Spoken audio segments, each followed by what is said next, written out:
يعني دابا نتوما هذا السؤال حتى واحد ما عرف ليه الجواب. اهلا وسهلا ومرحبا بكم. يعني انتم الان تلزمون علي باش انا نجيب الدفتر الترقيم. مرحبا. نعم مرحبا. نعم بنتي تفضلي. وصلنا لك واحد الحاجه جميله جدا غادي تحلي. تفضلي مكانك بنتي. هذه قله الادب. نعم تفضلي مكانك. جميله جدا غادي بزاف والله. نعم الان من المطلوب؟ بسرعه بنتي بسرعه من المطلوب. حلي يدك يلا بسرعه بنتي بسرعه. يا استاذه استعيني. تفضلي مكانك. نعم تفضلي. هذه قله الادب. تفضلي سدي عينك وخليها تهزي رجليك. تفضلي بنتي. نعم يلا بسرعه.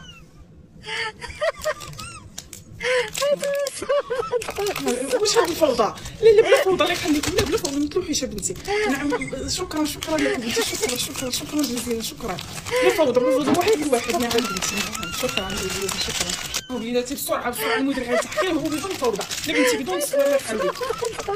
وليداتي وبسرعه وبسرعه. نعم نعم بلا فوضى بلا فوضى بلا فوضى.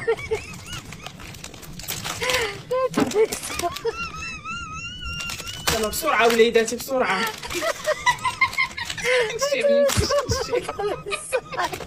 نعم يعطيكم بخير يعطيكم بخير. نعم شكرا جزيلا.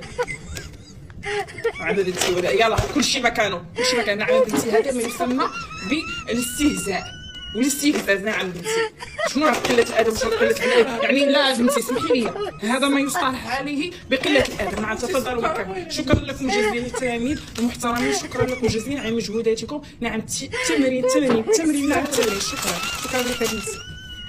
شكرا على مجهودكم. لكن هذا لا يعني انني غنتنازل على انني نقص النقاط بالنسبه للسؤال المطروح والتي لم تتم الاجابه عليه.